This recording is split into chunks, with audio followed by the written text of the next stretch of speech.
Ini kalau ngomong-ngomong klub, lu sempet ngelewatin dunia klub yang Iya.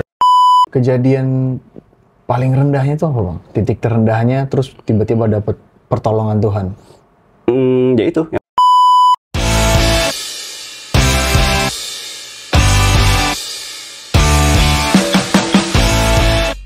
Bang Teddy, Ya, thank you bang udah mampir loh. sama-sama. Gue yang thank you udah diundang ke sini.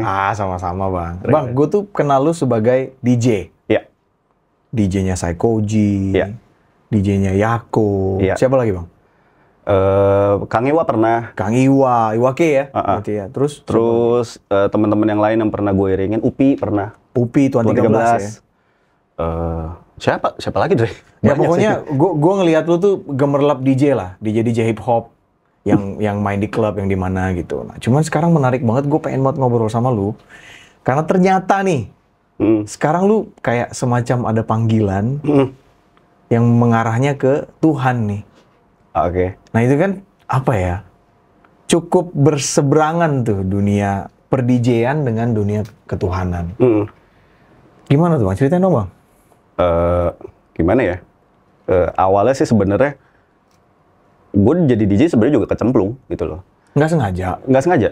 Jadi gue bisa bilang kayak hidup gue tuh kayak apa ya? Dulu tuh kayak ngalir banget gitu loh. Oke. Gue di hip hop itu awalnya pengen jadi rapper. Oh. Awalnya pengen jadi rapper, terus bikinlah lagu 1-2, terus berkomunitas, terus ngelihat oh dance seru nih, gitu. Gue coba dance, ketemu komunitasnya, karena memang saling kenal kan, gitu. Terus Jadi ngedance juga lu? ngedance juga. Apa nih? Lebih street dance gitu, karena memang budayanya Kram ya? Kram? Apa tuh Kram. Kram? Kram, memang beneran kram. Jadi iya, oke. ketemu teman-teman kayak Lil Wan, kayak. Kok gue bisa tahu ya lo kramnya? Mungkin dari ini kali. Iya mungkin ya. Lanjut. Jadi gue dari situ berkomunitas kan. Akhirnya gue ketemu satu komunitas sama Zero One, gitu. Nah, gue jadi DJ itu karena awalnya gue beatmaker, pengen jadi rapper. Oke. Duit gak cukup buat beli beat. Gue bikin beat sendiri. Kayaknya itu gua kompos permasalahan sendiri. Iya. musisi-musisi awal ya. Terus. Gitu kan gue nggak enak gitu kan. Memang mentor gue mau Karisma, dia memang supply gitu. Memang supply kalau kita mau produksi apa segala macam. Tapi gue nggak enakan nih orangnya. Oke. Gue belajar bikin beat gitu segala macam. Oh lama kelamaan gue bisa nih bikin beat, rapnya yang lupa. Gitu. Nah tapi di perjalanan awal itu ketika gue bikin beat, gue sama Mo Karisma sebelum hype finger drumming sekarang, gue dulu sempat bikin grup finger drumming. Dulu. Berarti semacam yang pertama-pertama dong. Gue nggak tahu ya. Gue mungkin nggak bisa klaim yang pertama di Indo. Mungkin ada yang udah pernah duluan kali. Oke. Tapi kami itu sampai main di Soul Nation gitu. Namanya Executive Killers. I see. Kami bertiga pakai topeng gitu. Dan bertiga lah kita. Udah finger drumming, mulai jalan. Nah jadi DJ awalnya tuh kecemplung gara-gara kami diundang buat main di acara malam tahun baru di Domain. Oke, Domain Di ya. Domain. Di Domain saat itu dari 2010 ke 2011 nih pergantian tahun. Oke. Nah saat itu kami mikir nih gimana caranya kok kita finger drumming nih. Gimana caranya seamless nih dari DJ ke kita ke DJ lagi. Gitu. Nah, waktu itu kebetulan mantan pacar gue, yang jadi istri gue sekarang, itu DJ. Oh, DJ juga. DJ juga, gitu. Nah, gue belajar lah sama dia, SKS, sistem kebut semalam, gitu. Berarti Beneran. satu malam doang? Satu malam, gitu. Karena alat pun minjem kan, Belum ada alat ya? Belum ada. Jadi untuk DJ, mixingnya gimana, oke, belajar kebut semalam. Gitu. Dan akhirnya pas hari H gitu, bini gue main di Kendari. Oh. Jadi gue nggak ada yang ngeliatin main bener apa enggak gitu. Dilepas aja Gitu. Dan pressure lagi waktu itu kami ini pembuka, ada satu tamu DJ luar gitu. Dan kita tuh main sebelumnya dia. Siapa DJ? DJ Noodles DMC dari Taiwan. Oke. Dia mainnya jago banget gitu. Iya, oke. Nah kan pressure tuh gitu. Pressure, tapi puji Tuhan saat itu oke. Bagus ya. Klubnya bilang oke, dari konsep menarik, crowd suka gitu. Nah, mulai dari saat itu banyak tuh tawaran, mau nggak, Pet, lu nge-DJ di sini, di IO ini, gitu. Ya udah, dari saat itu karena gue pikir, oh ini duitnya cepet nih, gitu. Makanya gue jadi DJ, gitu. Fast forward ke 2012-an, gue nge-DJin J-Flow awalnya. Oh, J-Flow juga salah satu yang top tuh. Jadi gue nge-DJin J-Flow, karena gue gantiin DJ-nya dia kan. Terus tiba-tiba cocok chemistry-nya. Mulailah terus. Saat itu mungkin word of mouth, Saikoji lagi nyari DJ. Gitu. Jadi gue ditelepon nih sama manajemennya Saikoji. Mau nggak nge-DJin Saikoji? Terus gue pikir, oh boleh, tanggal berapa gitu. Ini segala macam, tempatnya di sini, oke. Gue tutup telepon, kesenangan gue, gitu, kesenangan. Terus udah, mulai dari situ gue berpikir, oke, ini jalan hidup gue saat itu. Waktu itu, gitu. Tapi rupanya seiring berjalannya waktu, gue main di klub dulu prime time mulu. Dulu zamannya FX tuh di atas masih Indocin. Iya. Terus berganti ke Privé. Itu gue main pasti weekend prime time. Selalu ya. Jadi waktu itu ada 2 IO yang IO klub label yang gejar-gejaran. Itu gue selalu salah satunya gue main di prime time gitu. Nah, ini kalau ngomong-ngomong klub, lu sempet ngelewatin dunia klub yang bandel-bandelnya gitu gak sih? Iya. Sampai mana sih Bang bandelnya? Dulu ya. Kalau mau bilang sempat nyobain drugs, pernah coba, tapi nggak lama. Puji Tuhannya nggak lama, karena banyak teman gue yang nggak bisa survive dari itu, nggak bisa bangkit dari situ. Iya sih, banyak yang kacau. Apa Bang? Semuanya kah? Mungkin coba sesekali, tapi kok nggak cocok. Tapi udahlah gitu loh. Tapi lu selamat tuh Bang. Dan gue nggak mau gitu. Nah tapi jeleknya buat gue, karena ini jeleknya gue nih. Kelemahan gue itu kalau di klub itu cuma 2. Oke. Alkohol sama perempuan. Wow. Gue masih bisa menahan diri kalau ada alkohol doang. Oke. Dan gue masih bisa menahan diri kalau ada perempuan doang. Tapi kalau ada keduanya di satu tempat, gue nggak jamin gue bisa menahan diri saat itu. Nah jadi sebenarnya awal yang bikin gue tiba-tiba berubah itu karena gue nikah muda sebenarnya. Jadi saat itu gue umur 22, gue udah married. Ini kemudaan banget gitu. Kemudaan, gue nggak siap secara mental dan finansial, tapi finansial masih oke lah karena kita struggling, cuman nggak sampai yang jatuh banget gitu kalau soal finansial. Tapi mental dari usia yang terlalu muda itu ketemu bini gue yang juga seumuran. Berapa Bang? Umur berapa nikah lu? 22. Wow. Gitu. Jadi kami benar-benar belum siap gitu. Mentally ya. Mentally. Nah, 2023 kita punya anak gitu. Terus berjalan terus berantem mulu kan karena memang mentally sama-sama belum siap nih. Gitu. Nah, mentally sama-sama belum siap. Jeleknya gue merasa kok kayak nggak ada yang nggak fit gitu. Tertuduh apa segala macam kalau gue main di klub apa ini itu. Dan sama istri curigaan gitu ya. Curigaan gitu. Padahal saat itu gue sebenarnya bisa menjaga, nggak sampai. Cuman karena perasaan tertuduh terus, ya udah gue jadiin sekalian. Bodohnya gue sebenarnya. Oh, ngerti. Maksudnya, lu gue nggak ngapa-ngapain malah curigain. Sekalian deh gitu ya. Berarti udah nikah pun ya Bang ya? Udah nikah. Kalau kita mundur sebentar berarti kan 22 tahun itu tahun? 2012. 2012, berarti 2010 ke 2012 cepet loh Bang. Cepat. Berarti sempet ada dong waktu masih pacaran. Itu kalau di klub itu DJ itu bisa dapat alkohol sama cewek itu gimana sih Bang? Mungkin kalau saat gue berpacaran justru gue nggak yang tengok kiri kanan. Oke. Karena gue termasuk tipe yang kalau udah pacaran atau gue udah membuat komitmen, gue nggak ngeliat kiri kanan. Gitu. Oke. Nah, gue bandel itu pas lagi single-singlenya. Masalahnya kami kan berdua dari temen nih. Dia tahu jeleknya gue juga tahu jeleknya dia. Paham. Gitu. Iya.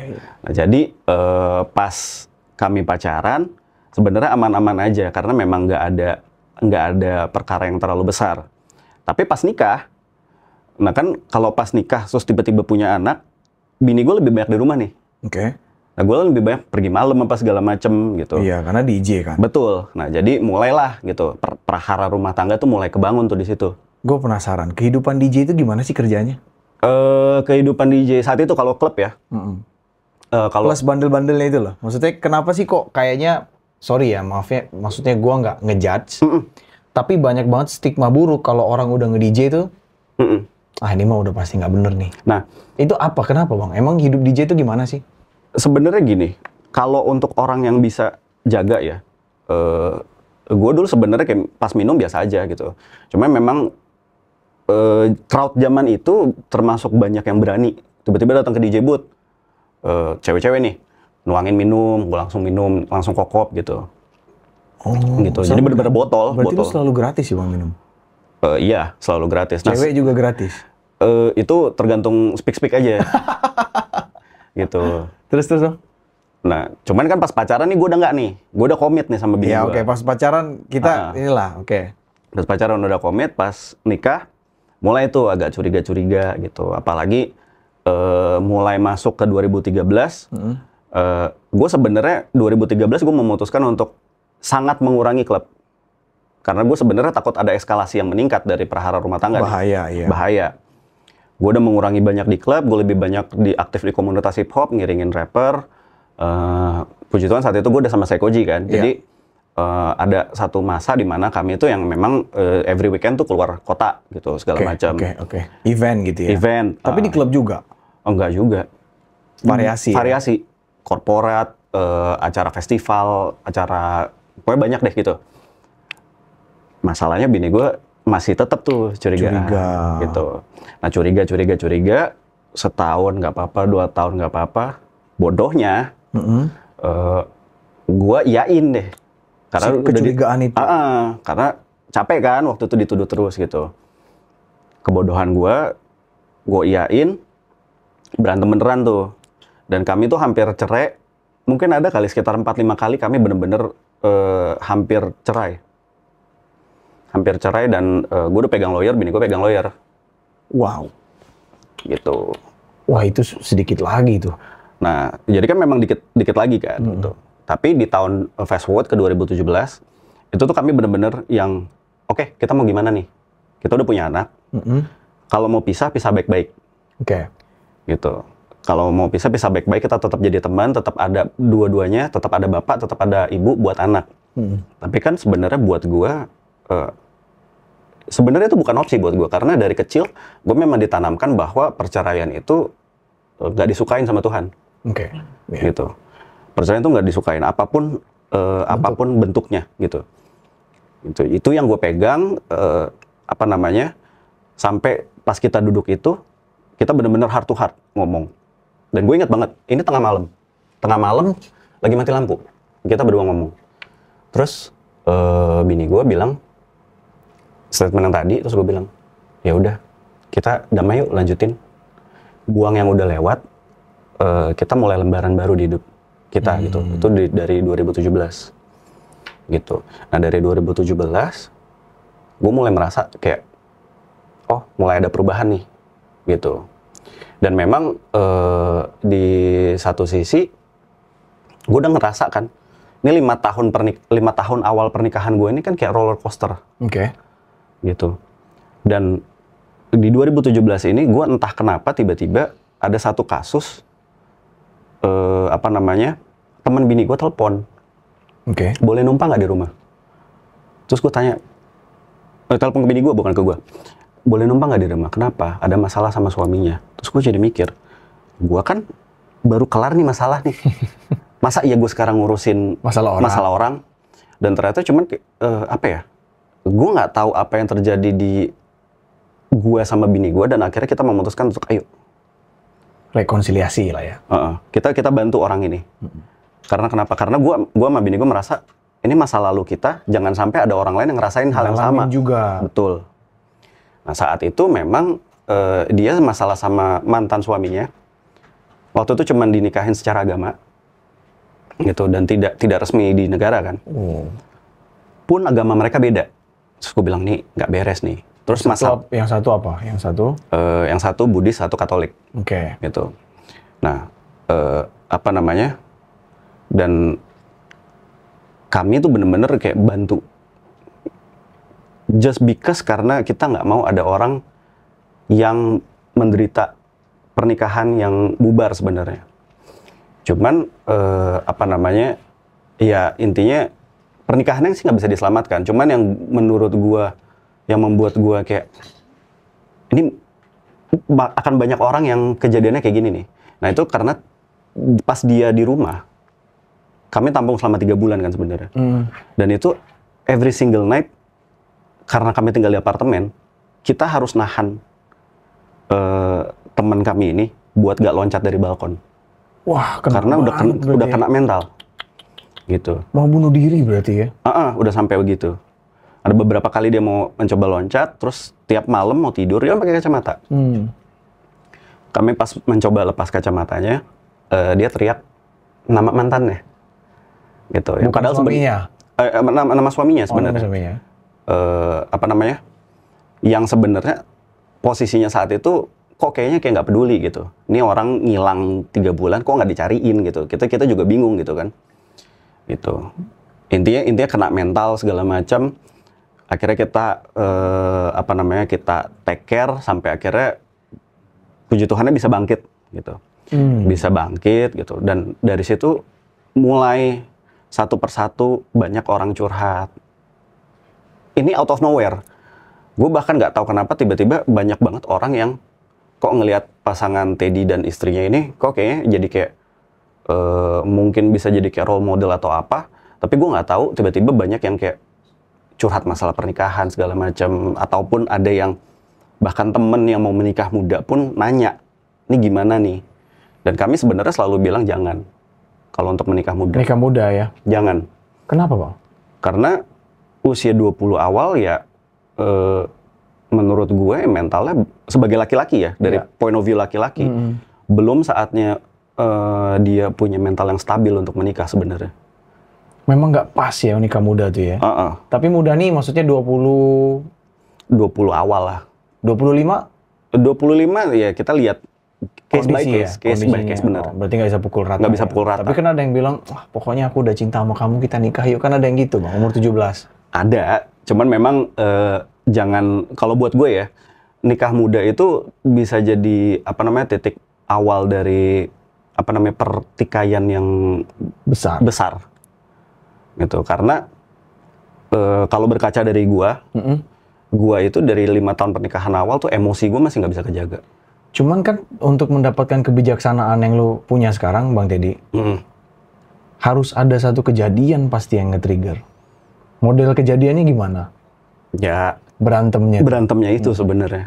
Dan apa berantem lu yang paling gitu kayaknya wah ini nggak bisa lagi nih kayak gini. Dulu itu maksudnya ini inspiratif ya, kalau lu mau sharing silahkan. Dulu itu kami berantemnya tuh bener-bener fisik. Dan gue nggak bangga akan itu sama sekali. Damn. Dan gue merasa kayak mukul gitu. Apa namanya? Ya bisa dibilang begitu. Oh my god. Saling ya. Saling pukul ya. Saling. Gitu. Dan apa namanya?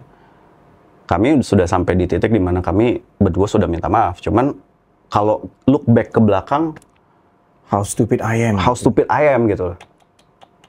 Gitu. Jadi kayak apa ya? Gue masih nggak bisa ngebayangin sih kalau ada orang yang begitu gitu. Karena dari gue sendiri, walaupun ya kami kan rekonsiliasi itu 2017 sampai sekarang artinya udah 7 tahun lewat. Udah kan? lama ya. Udah 7 tahun lewat dan itu rasa bersalahnya tuh masih sampai detik ini. Sampai detik ini. Ya? Gitu. Waduh. Sampai detik ini terkadang gue masih kayak merasa bersalah pakai banget gitu. Bahkan kalau walaupun sekarang ada argue dikit ya wajar lah rumah tangga. Nggak bisa dihindari gitu. Cuman kayak mau makan apa terserah gitu. Nah, itu kan kayak gitu kan. Iya, umum. Terus kayak bahkan sampai titik quote-unquote sereceh itu ya gue masih bisa kayak Ted, jangan. Ted, jangan. Gitu. Karena udah pernah mengalami itu. Karena udah pernah. Berarti benar-benar bisa saling pukul ya. Itu sih maksudnya ini nggak ngejudge ya, maksudnya menurut gue itu levelnya udah paling tinggi tuh menurut gue ya, berantem pakai fisik ya. Betul. Menurut lu ada yang mempengaruhi nggak Bang? Apa yang salah di Bang Teddy dan istri yang dilakuin waktu itu sampai akhirnya kalian bisa sampai begitu tuh? Ada nggak pengaruh dari luar? Gua rasa sih sebenarnya kalau dari luar enggak. Itu murni karena mental kami masing-masing. Emang nggak siap aja ya? Emang nggak siap. Gua keras, bini gua keras. Wah, nah, jadi kejadian pertama tuh sebenarnya gue tuh setiap kali emosi tuh kayak nahan gitu loh. Masih bisa nahan nih. Awal. Sampai ada satu titik di mana gue nahan, ditabok duluan gue. Oh, lepas saat itu. Ngebales langsung ya. Karena ketahan lama, numpuk. Sekalinya pecah, dar. Dan ya bisa dibilang ya walaupun 7 tahun sekarang ini kita nggak pernah berantem besar. Sebesar-besarnya paling ya bahkan sebenarnya permasalahan yang cukup besar sekarang kita tuh berantemnya udah nggak pernah yang kayak fisik, udah nggak pernah ngomong kasar. Nada tinggi iya, tapi hanya untuk argue, sebatas argumen. Udah sampai titik itu. Menurut lu itu masih wajar ya? Menurut gua masih wajar. Kalau argue kayak enggak, aku maunya begini, tapi harus ada alasan yang valid. Nggak boleh asal-asalan. Nggak boleh asal-asalan, karena buat gue sekarang nih kalau kita argue tapi nggak punya alasan yang valid, mendingan diem. Berarti faktor utamanya bisa jadi karena nikah terlalu muda ya? Yes. Makanya lu sangat menentang pernikahan muda ya? Betul. Gara-gara melalui banyak hal ini, banyaklah pasangan yang akhirnya pengen belajar nih sama Bang Teddy dan istri. Saat itu mungkin. Gitu, karena gue nggak berani ngeklaim juga. Ya, siapalah gue buat ngeklaim tiba-tiba orang datang ke gue gitu. Cuman istri gue sejujurnya orangnya sangat lovable. Oh ya? Istri gue orangnya sangat lovable, sangat kalau bisa dibilang sense of hospitality-nya itu kuat banget. Jadi makanya kayak banyak kasus yang kami tampung, dan itu nggak cuma sekali. Ada beberapa kasus yang memang kami tampung. Itu ada satu teman kami yang dengan luar biasanya meninggalkan anak-anaknya, gitu. Dan anak-anaknya yang kita tampung. Walaupun kami nggak bisa nampung sendiri, akhirnya kami memutuskan untuk kami punya kenalan panti asuhan. Kami punya kenalan panti asuhan dan karena kami memang sering melakukan bakti sosial kan. Kami punya kenalan panti asuhan, boleh nggak ini anak dititipin? Tapi masih kita pantau sampai sekarang ini, gitu loh. Sehat-sehat semua. Puji Tuhan sehat. Dan ditinggalin. Akan kembali karena ada satu kasus gitu. Akan kembali, cuman memang tidak dalam waktu dekat gitu. Cuman anak-anaknya kami titipkan di salah satu panti asuhan dan kami tahu ini anak disekolahkan bagus, sekolahnya internasional dari panti asuhan ini. Gitu. Kebetulan memang donaturnya dari luar. Jadi gua rasa ya memang anak ini baguslah dapat kesempatan untuk bersekolah dengan baik dan dididik dengan baik di situ, gitu. Ya memang banyak kasus seperti itu yang membuat kami kayak sudah terbiasa nanganin kasus orang, gitu. Cuman memang untuk panggilan yang sekarang ini ceritanya lebih nyebrang lagi soalnya. Apa-apa? Gitu. Tapi bentar, gue potong. Ada nggak satu permasalahan rumah tangga, nggak usah sebut namanya, ini buat biar inspiratif aja. Siapa tahu orang ada yang mengalami yang sama. Ada nggak satu masalah yang betul-betul kayak wah ini gila nih, dan Bang Teddy sama istri yang tanganin? So far pernah ada yang curhat sama kita. Kita cuma ngelihat, oh ini kayaknya red flag nih, karena ada ketidakcocokan gitu.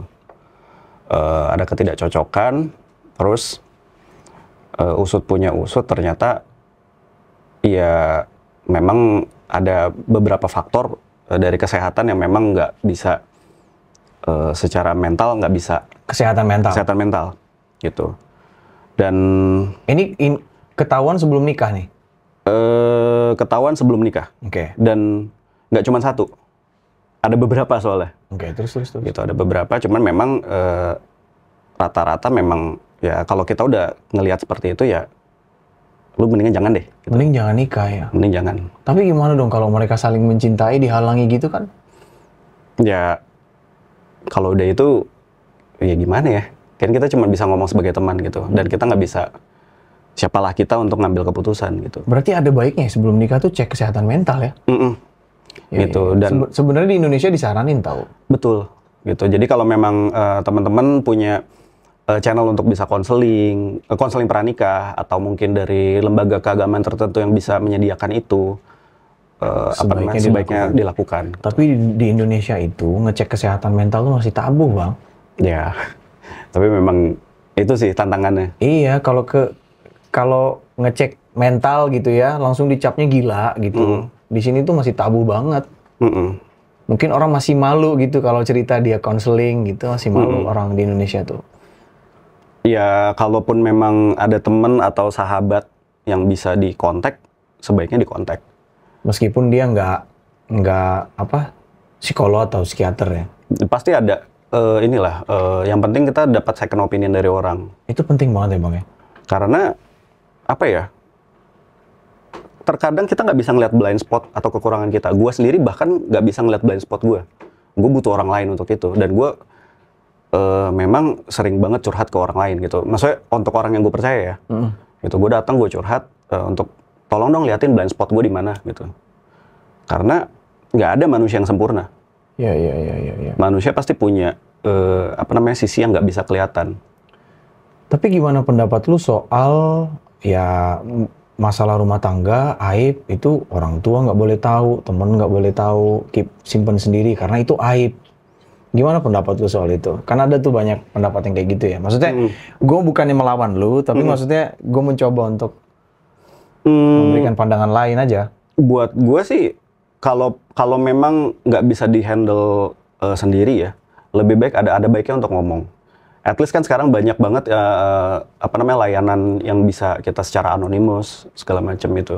Maksudnya yang profesional gitu. Yang profesional. Tapi gitu. kalau curhat ke teman gitu, masalahnya belum tentu dia nggak ada masalah juga, Bang. Iya betul. Betul. Dan memang kalaupun memang lu tahu ada teman lu yang sudah pernah mengalami hal yang sama, pernah mengalami beberapa kesulitan yang sekiranya oke, ini sama nih gitu, boleh gitu. Jangan dipendam sendiri sih menurut gue. Ya kalau kita ambil benang merahnya nih, apa sih yang paling menjadi faktor utama keributan rumah tangga? Komunikasi. Oke. Balik lagi komunikasi. Karena kalau berkaca dari gue sama bini gue, kita tuh terlalu banyak ngomong. Maksudnya gimana? Terlalu banyak ngomong tuh gini, kalau lagi argue, kita tuh lebih banyak pengen ngomongin apa yang kita rasa gitu saat itu. Oke. Tapi seharusnya yang sehat, ya kan kita diciptakan punya kuping dua dan mulut satu kan sebenarnya. Lebih banyak. Harusnya kita lebih banyak mendengar dibanding ngomong. Nah, kalau memang emosi, oke lah, tarik napas dulu, tahan, terus biarkan pasangan ngomong dulu. Dia mau ngomong apa sih? Pasangan ini istri dulu apa laki dulu nih? Bebas, kalau itu kan tinggal tergantung kesepakatannya siapa yang mau ngomong duluan. Soalnya kan secara penelitian nih kalau cewek kan harus 20.000 kata tuh katanya sehari. Kalau dari gue sama bini gue ya, yang gue terapkan di rumah ya sekarang kayak, yaudah biar bini gue ngomong dulu, dia mau ngomong apa gitu. Oh, berarti lu lebih nahan dulu. Gitu. Jadi kalau memang udah sampai, oke, kira-kira dia udah mengeluarkan nih unek-uneknya apa, oke, dari sisi gue. Nah, dari sisi gue, setelah bergantian seperti itu, kan kita udah sama-sama cool down sebenarnya. Kan kita udah ngasih waktu. Oke. Dua-duanya sama-sama cool down, baru kita bisa ngomong di tengah. Gitu. Ngomongnya kayak gimana? Bisa nggak itu, menunggu cool down itu bisa sehari, bisa nggak? 2 hari? Bisa. Berarti silent treatment dong? Ya kalau itu yang harus dilakukan. Gitu. Berarti komunikasi ya, Bang ya? Komunikasi. Artinya mesti mencari calon istri atau calon suami yang komunikasinya lancar berarti ya? Yang komunikasinya lancar. Selain kesehatan mental tadi. Betul. Gitu. Gua rasa sih memang semuanya sih interconnected sih. Kayak dari komunikasi, kesiapan mental. Belum masuk ke kesehatan mental ya, maksudnya kesiapan mental gitu. Karena kalau udah masuk ke kesehatan mental itu udah bukan ranah gue, karena itu udah ranah profesional dan gue bukan profesional di situ. Oke. Ini sebelum apa ya? Sebelum kita ganti nih topiknya. Kalau udah siap mental, sorry nggak gitu. Siap finansial atau siap mental, lebih dulu mana buat siap nikah? Pertanyaan yang bagus. Kalau buat gue lebih baik siap mental dulu. Mental ya? Tapi kan kebutuhan banyak, Bang. Tapi masih bisa dicari. Kalau menurut gue.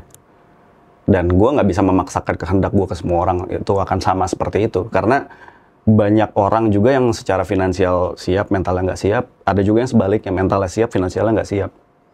Kalau memang best case skenario tuh harusnya dua-duanya siap. Tapi kan jarang ya. Tapi kan jarang, betul. Ya, nggak ada yang sempurna lah di dunia ini. Betul. Tapi jujur gue setuju sih, mental dulu sih harusnya. Karena menurut gue kalau nunggu finansial oke, baru nikah. Kalau nggak oke, nah itu. Nggak nikah-nikah. Nggak nikah-nikah. Gitu loh. Benar. Cuman indikator siap mental itu tuh yang mesti harus banyak digali lagi lebih dalam. Karena kan itu banyak beberapa variabel. Ya. Artinya Bang Teddy dapat panggilan semacam kayak melayani gitu ya. Kalau di Islam tuh bilangnya hidayah gitu. Itu gara-gara kejadian rumah tangga ini ya? Sebenarnya banyak faktor. Salah satunya yang menurut gue menjadi faktor itu. Karena kita nggak pengen, karena gue nggak pengen ada orang mengalami hal yang sama. Tapi gue sebenarnya nggak serta-merta membuat faktor itu menjadi keputusan gue untuk bukan beralih sih. Untuk mempelajari agama lebih dalam gitu loh. Oke. Jadi waktu itu, sorry Bang, Katolik, Protestan. Protestan. Oke. Gitu. Nah, jadi ada beberapa kejadian yang menurut gue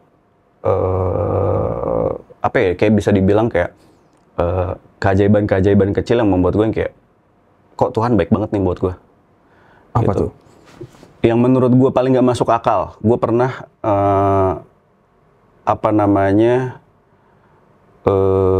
ini sering, nggak cuma satu kali kejadian, ini 2-3 kali itu pernah. Kepepet gak ada duit, terus kita nggak pengen jual apa-apa karena nggak ada yang bisa, menurut kita nggak ada yang bisa dijual karena semuanya itu dipakai buat kerja gitu kan. Terus kita cuma nyerah aja, kita cuma berserah sama Tuhan, gue udah nggak tahu nih jalannya gimana. Gitu. Pas saat momen seperti itu, tiba-tiba ada panggilan kerjaan masuk, tiba-tiba ada panggungan, tiba-tiba ada proyek ini, ada proyek itu, gitu. Dan itu nggak cuma sekali, gitu. Dan bahkan ada beberapa kali yang memang gue mau pakai ini misalkan untuk SPP anak, gitu. Terus tiba-tiba dapat pekerjaan dengan nilai nominal yang persis sama dengan apa yang gue butuhkan, gitu. Satu itu. Terus kedua, setelah mulai proses seperti itu, gue mulai mencari dong. Ini maksudnya apa nih, gitu. Apa yang gue rasakan itu kok kayaknya it's too good to be true, gitu. Kayak bener-bener mujizat yang bener-bener luar biasa, gitu. Terus gue mulai mencari, mulai proses pengenalan diri ke Tuhan. Kejadian paling rendahnya itu apa Bang? Titik terendahnya, terus tiba-tiba dapet pertolongan Tuhan. Ya itu, yang benar-benar gue nggak bisa, nggak ada duit sepeser pun di rekening untuk bayaran. Dan SPP. Ini bills SPP. Tapi buat makan? Ya seadanya gitu. Maksudnya nggak yang kayak lavish gitu, enggak. Kita bisa cukup untuk makan, tapi untuk SPP kayak ini masih, ntar dulu nih gitu. Nah itu udah titik-titik terakhir yang gue udah harus bayar tuh. Oke. Gitu. Terus tiba-tiba ada temen lah. Gitu, selama proses itu tiba-tiba ada temen yang menawarkan untuk, ini kejadiannya simultan sih sebenarnya, karena ini kejadian nggak cuma sekali kan. Di antara proses itu ada temen yang nawarkan, lo mau nggak bantuin gue? Apa? Melayani di gereja ini, gitu. Karena melayani di gereja ini. Nah gue pada saat itu gue cuman, lu bilang, lu bercanda lu mau gue jadi apa? Main musik? Gue kan DJ, gitu. Iya. Udah nggak apa-apa. Yang penting biar ada ibadah aja gitu, segala macam. Gue mulai di situ, segala macam. Singkat cerita, tiba-tiba gue diminta untuk pegang salah satu bagian di situ karena gue relate sama anak muda dan memang gue sering ngobrol sama anak muda. untuk masalah itu tuh yang tadi gitu. Jadi biar pernikahan pernikahan segala macem gitu. Mau nggak nih pegang ini? Terus gue bilang, ntar dulu, gue nggak mau, gue nggak punya basic fondasi agama yang kuat nih. Gitu, lo tahu kan istilah kata brengsek-brengseknya gue nih. Iya. Gitu. Ntar dulu, gue mau belajar dulu yang benar gitu. Gue menolak segala macem. Intinya satu dan lain hal. Ini gereja gue udah nggak di sini lagi. Terus gue pas pindah itu ada salah satu temen gue yang posting Instastory. Oke. Jadi di gerejanya dia dibuka nih ada kursus pendalaman Alkitab begini. Ini waktu pendaftarannya udah tutup nih, udah di close. Gue bilang udah di close.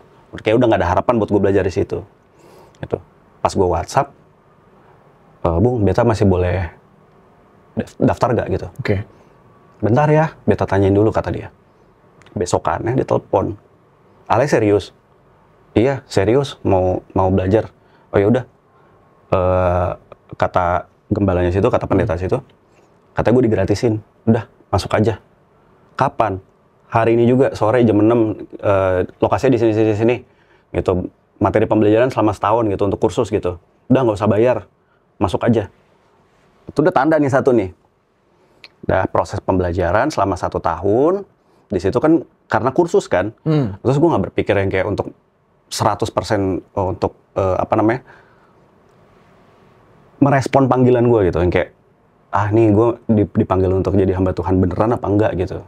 Gue mikir nggak mau GR lah ya? Nggak mau GR gitu. Udah jalanin aja. Sampai ada satu ketika ada satu mata kuliah yang benar-benar yang kayak membuat gue yang kayak ngeklik, kayaknya ini hidayah buat gue nih. Kalau pakai istilah hidayah gitu. Muslim, ya. Ini kayak hidayah buat gue nih. Udah. Nah, di situ kan gue udah bergereja di gereja yang lain kan. Gitu. Saat itu kebetulan salah satu pastornya ingin melanjutkan pendidikan teologi di salah satu kampus teologi di Jakarta. Oke. Terus gue memberanikan diri nih. Kan gue sebenarnya awalnya nggak kenal deket banget gitu. Walaupun akhirnya gue tahu akhirnya dia juga pernah ikut di salah satu video klipnya Igor juga. Gitu. Oke. Gue tanya, Kak, lu kan mau ini lanjut kuliah gitu. Boleh nggak gue bareng? Oke, boleh, Ted.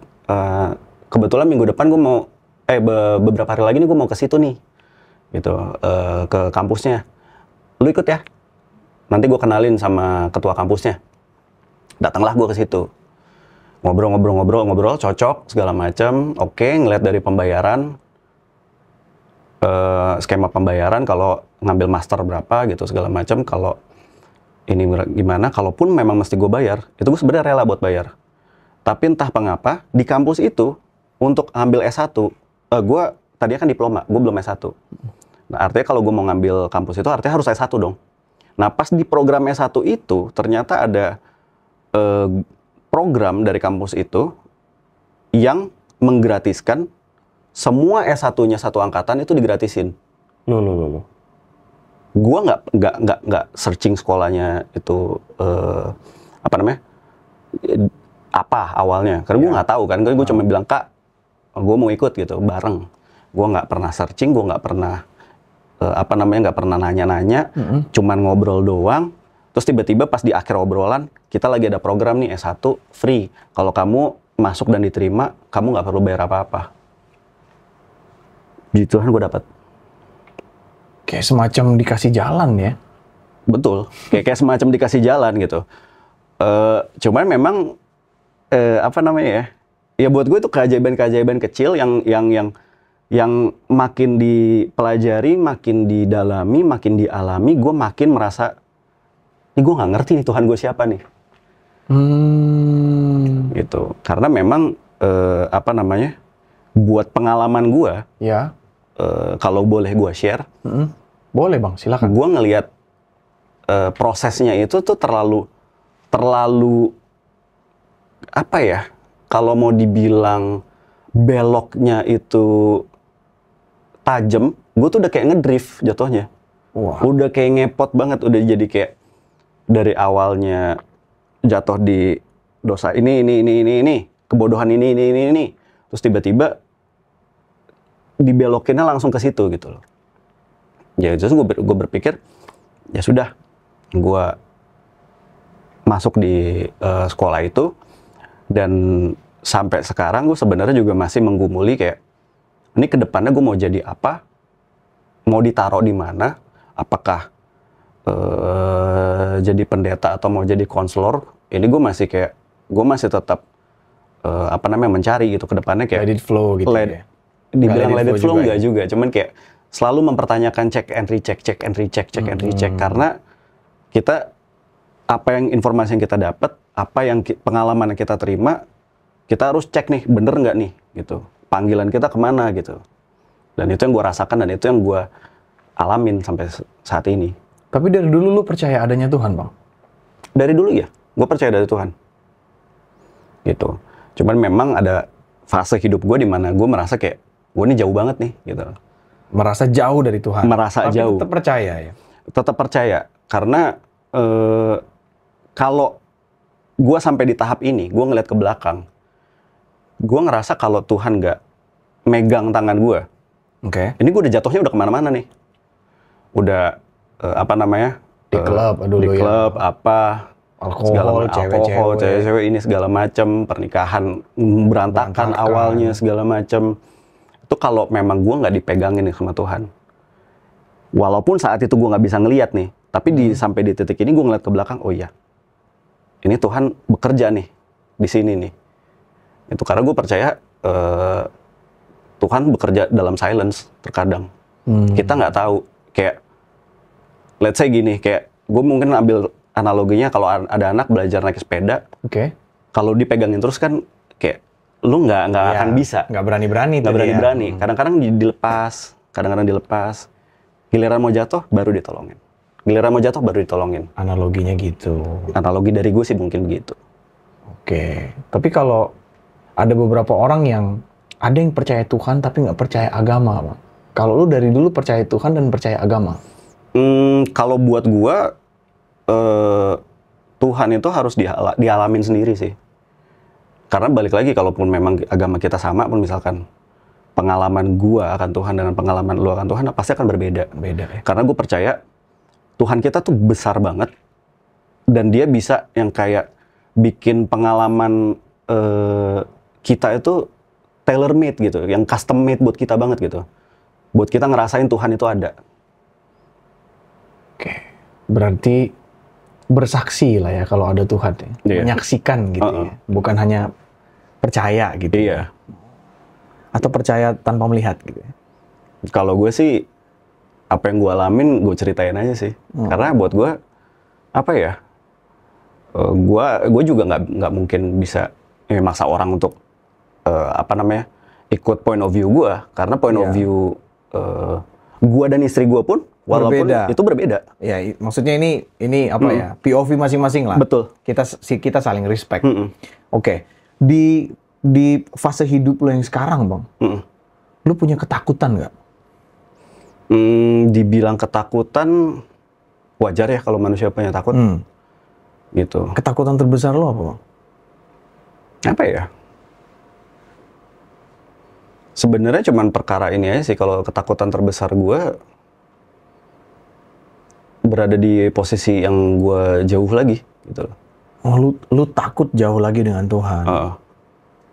Gitu sebenarnya. Seperti lu yang 10 tahun lalu mungkin ya. Mungkin.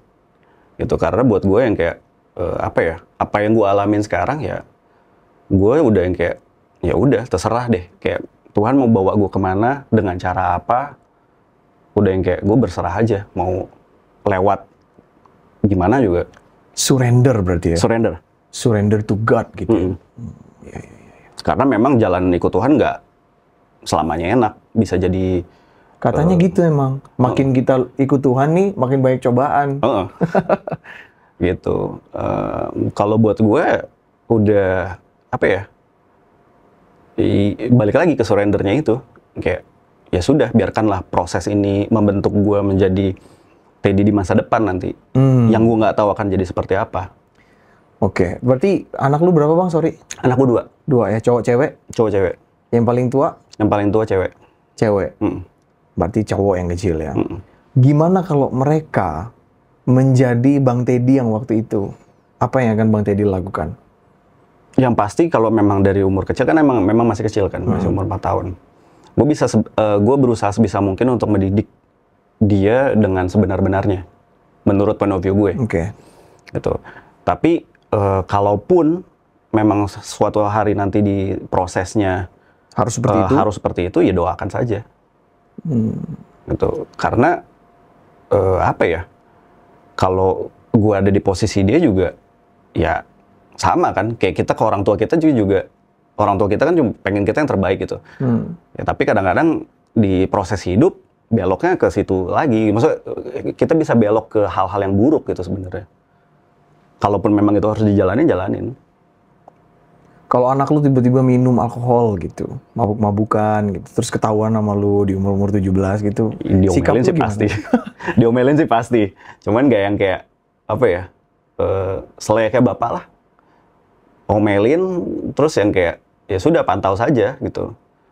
Toh kadang-kadang, ya balik lagi, kita aja nggak bisa ngeliat blind spot kita, apalagi anak kita yang nggak 24 jam sama kita kan.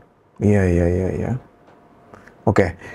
Yang udah lu alamin ini luar biasa sih bang, menurut gue banyak banget apa yang bisa kita pelajari. Kan gue juga udah menikah ya. Maksud gue point of view ini ya baru nih di gue nih, gue juga belajar. Lu udah jalanin banyak banget. Ternyata kan sekarang realitanya tuh jujur nggak sesuai banget nih sama apa yang lu impiin di awal-awal tuh. Iya. Tadi kan lu pengen jadi rapper. Pengen jadi rapper. Oh malah sekarang gimana lu maksudnya drama atau dilema antara ini realitanya nih sekarang nih, gue harus realistis. Itu lu menghadapinya gimana bang? Kalau buat gue gini sih, kayak misalkan kalau kita jalanin hidup, ujung-ujungnya kita pasti punya purpose. Kita pasti punya tujuan. Oke. Kita mau dibentuk seperti apa, kita pasti ada end goal-nya. Gitu. Dan end goal-nya memang kita nggak bisa ngeliat sekarang. Tapi apapun yang terjadi, lo mau lewat manapun, kalau memang Tuhan mau end goal kita di situ, pasti kita ke situ. Gitu. Cuman terkadang kan memang ada proses kita bandel. Tapi lama-lama Tuhan tarik. Gitu. Itu yang gue percaya sih. Gitu. Jadi kalau kita suatu hari nanti misalkan nih dalam proses pencarian, oke, kita udah ketemu purpose-nya kira-kira seperti ini. Ya udah, ikutin aja. Gitu. Berarti apa yang berasanya kayaknya ini nih gitu. Udah ikutin aja itu gitu ya. Maksudnya kan mungkin ada teman-teman kita di luar sana ada di persimpangan jalan lah. Mungkin persimpangannya 2. Mungkin. Antara dia, misalnya contoh dia mau pursue karir di musik, atau dia mau pursue karir di sport atau apa gitu, tapi dia terbuntur realita ternyata dia harus kerja nih, karena kebutuhan hidup nih. Tapi passion dia ini nih sebenarnya. Mungkin banyak orang yang mengalami itu sekarang dan dia mungkin nggak berani ngomong ke orang, mungkin dia takut dibilang gagal, mungkin dia takut dijudge dan lain-lain. Nah, gimana bang? Kalau dari gua dengan point of view gua yang sekarang, gua sih pasti bilang doakan saja yang terbaik. Apapun proses yang kita jalani, walaupun kita memang harus terseok-seok, itu pasti akan membentuk kita menjadi pribadi yang lama-lama juga akan sampai di end goal kita. Gitu. Jadi kalaupun memang terbentur nih, passion kita misalkan mau bermusik, kayak gua kan sebenarnya passion pengen bermusik.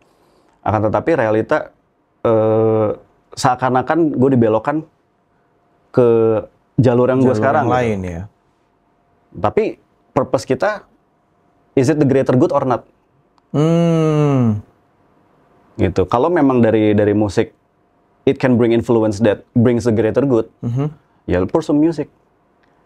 Tapi kalau memang ternyata dalam proses lu pursue music seperti gue, terus tiba-tiba terseok karena satu dan lain hal, ya sudah, memang itu proses yang harus gue jalanin untuk gue dibentuk menjadi Teddy yang seperti ini. Oke, jadi nggak bisa maksain juga. Nggak bisa maksain. Kalau dari gue ya, nggak bisa maksain. Kalau memang lu bukan untuk ini, ya nggak akan ini gitu loh ya. Jadi kadang-kadang kan banyak orang juga yang masih maksain gitu loh. Ya. Tapi memang proses itu cukup unik sih memang. Kalaupun memang kalaupun memang harus berproses seperti itu, pasti ada pelajaran yang harus kita ambil dari situ.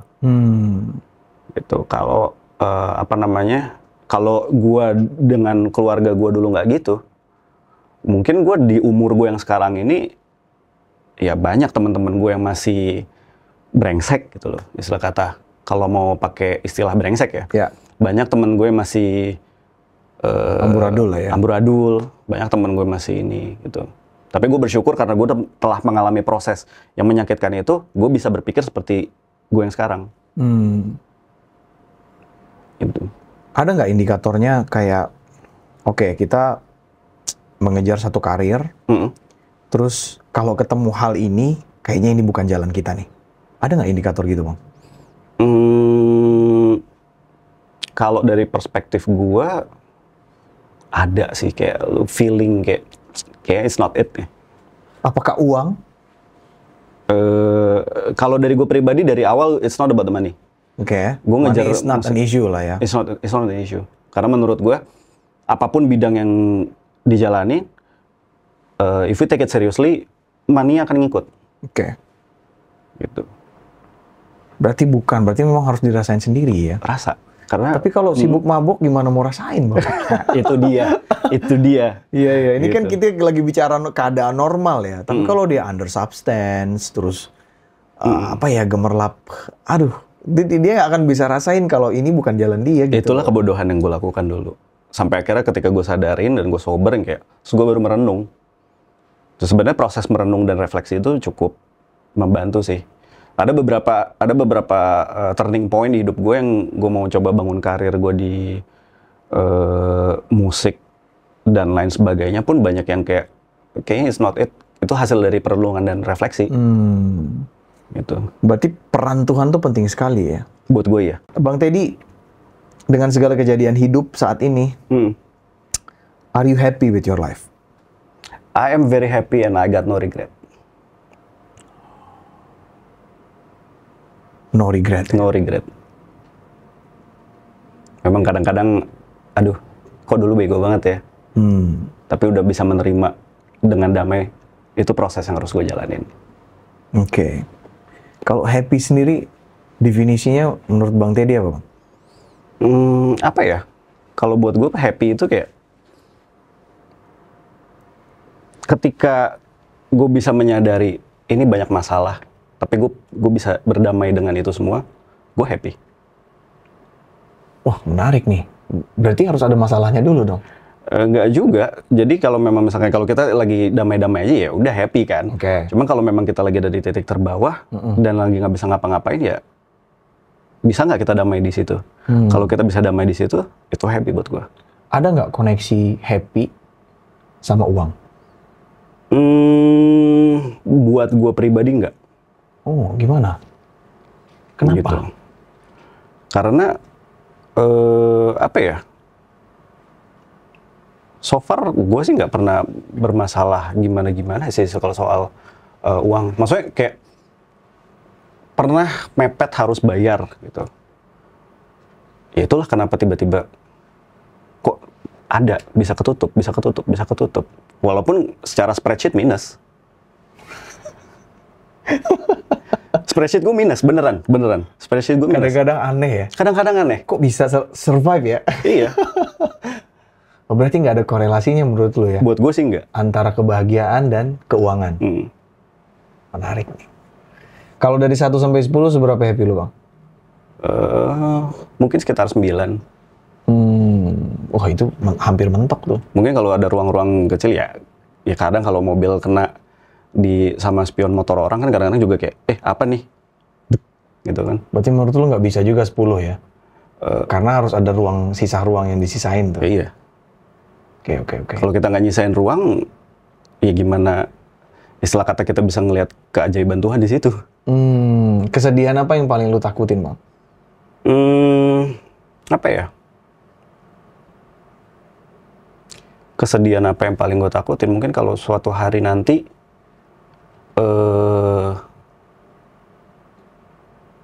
jujur belum gue kepikiran sih. Lucu justru. Pertanyaannya ya?